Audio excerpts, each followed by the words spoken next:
think that this is why we're starting to see, just to bring it back down to our actual workplaces and our policy spaces a bit more right now, is that we're seeing a rise of both high time preference policies, like I mentioned, things like money printing and solving today's problems and not worrying about the future. But also the flip side of that, we're starting to see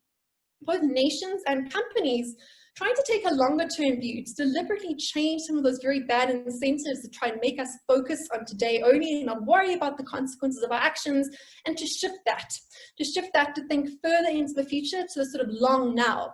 There's a movement that we picked up called the 7-generation movement. It's encouraging leaders in the corporate space and the public policy space to consider what the impact of their choices today will be on generations, 7 generations down the line from us. So taking almost a 1,000-year worldview is to say, how will the choices I make today impact in 1,000 years?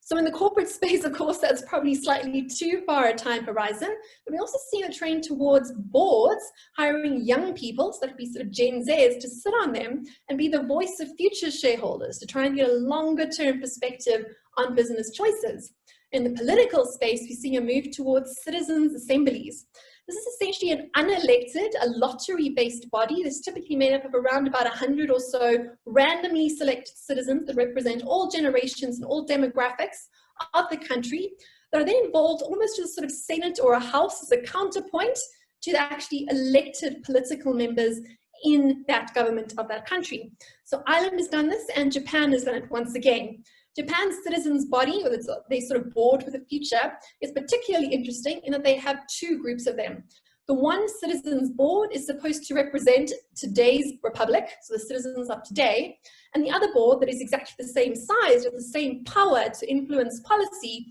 is supposed to represent the interests of future generations. So it is very encouraging to start to see that perhaps there are ways for us to start to extend ourselves beyond this sort of postalgia world that we find ourselves in. But of course, the challenge is that we have to be very, very proactive about that if we want to make these initiatives succeed.